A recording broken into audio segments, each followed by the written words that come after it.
Shalom. I'd like to give all praise, honor, and glory to Yahweh, Bashem Yahweh Shah, Bahashem, Bakar Kodash. I'd like to give double honors to the elders and apostles from Great Millstone, the real true leaders on earth of Israel today.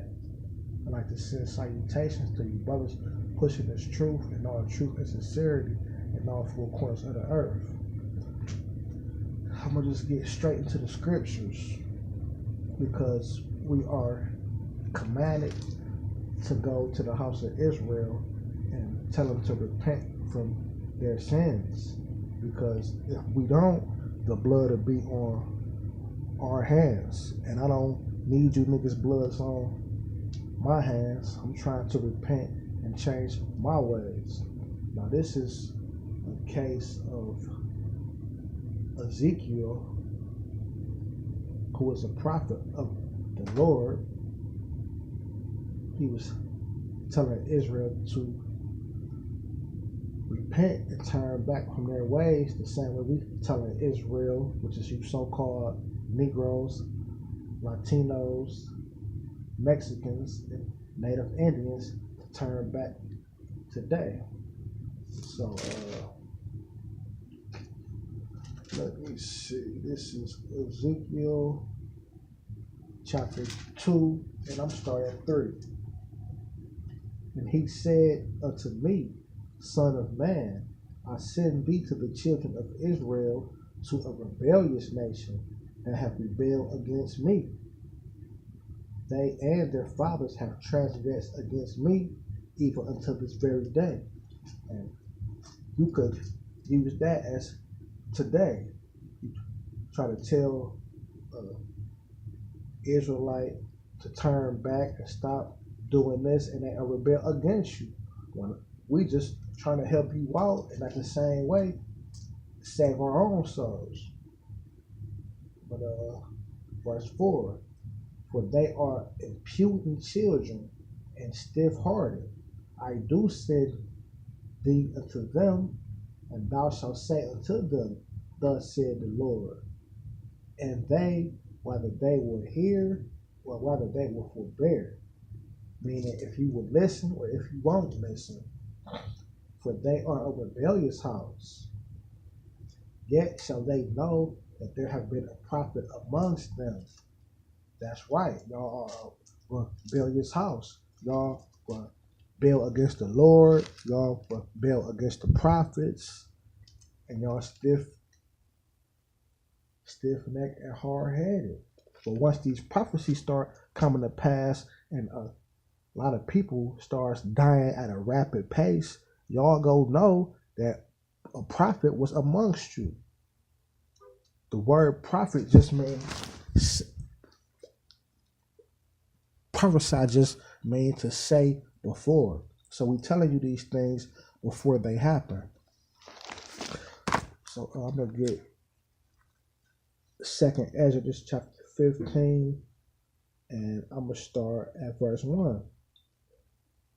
This is another prophet of the Lord named Exodus. Behold, speak thou in the ears of my people. His people are the Israelites, Israel, the same way he commanded Ezekiel to speak to the people. The words of prophecy, which I will put in thy mouth, said the Lord, and cause them to be written in paper, for they are faithful and true. Now the Most High said these words are faithful and true, and cause them to be written in paper. That's this Bible, telling you about lamentations, mournings, and woes, death and destruction, pestilence and famine. Verse 3, fear not the imaginations against thee, let not the incredulity of them trouble thee that speak against thee, the unbelief. For all the unfaithful shall die in their unfaithfulness.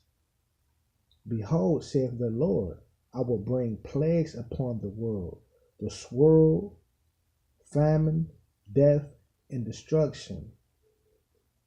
So he's sending famines on the earth, supreme lack of food, the sword, a killing instrument, death and destruction is what he's sending on this earth. But let's see why. The next verse will tell you. For wickedness hath exceedingly polluted the whole earth, and their hurtful works are fulfilled. Because wickedness has exceedingly polluted the whole earth. This earth is polluted with wickedness. So that's why 2/3 of our own people is going to be put to death as well with these other heathen nations.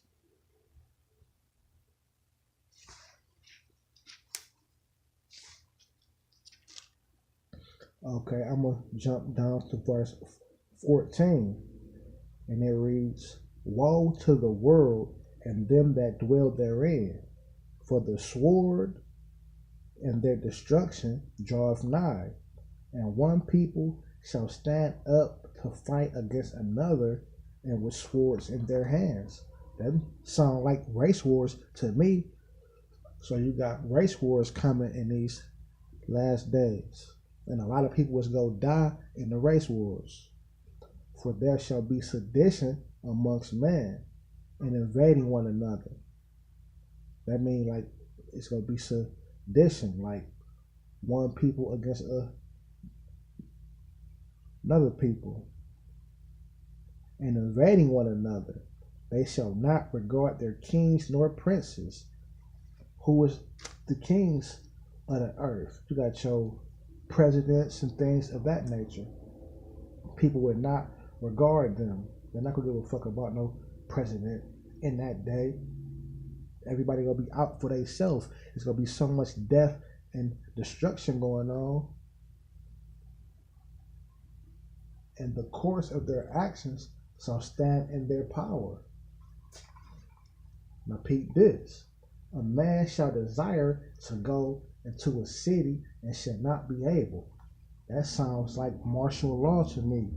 When you can't go into the next city because you got Gerber troops and martial law troops stopping you, and if you run up on them, they go fucking gun butt your ass and kill your ass and leave you in the middle of the fucking street. It's about to be bad times, man. The prophets are telling you this. Verse 18. For because of their pride, the city shall be troubled, and the houses shall be destroyed, and men shall be afraid. So if man is going to be afraid, think about the women. Women's going to shit in their pants. Verse 19. A man shall have no pity upon his neighbor, but shall destroy their houses with the sword and spoil their goods because of the lack of bread and for great tribulation. I'm going to read that back. A man shall have no pity upon his neighbor.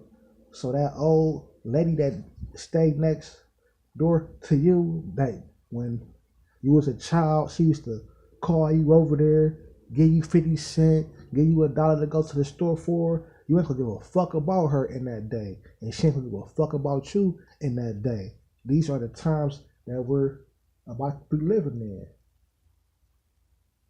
Because of the lack of bread. It ain't gonna be no fucking food. And you go, no, oh, this the old lady that always keep food.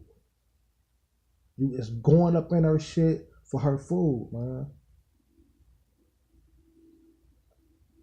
And if you don't think these times is coming apart, that means you don't believe in the Bible.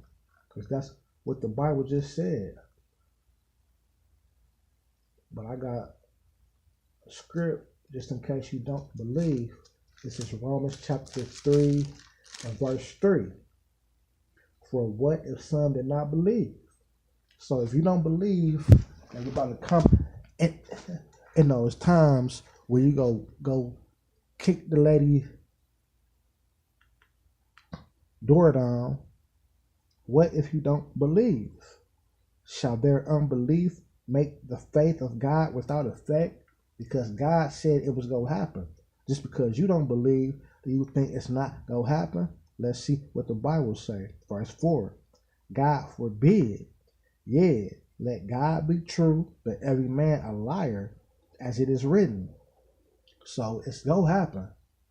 God said it's gonna happen, it's gonna happen.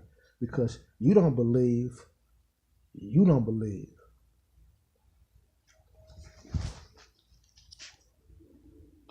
Okay, this is Ezekiel chapter 3 and verse 17. This is another prophet, Ezekiel.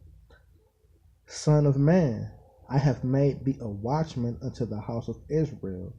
Therefore, hear the word at my mouth and give them warning from me.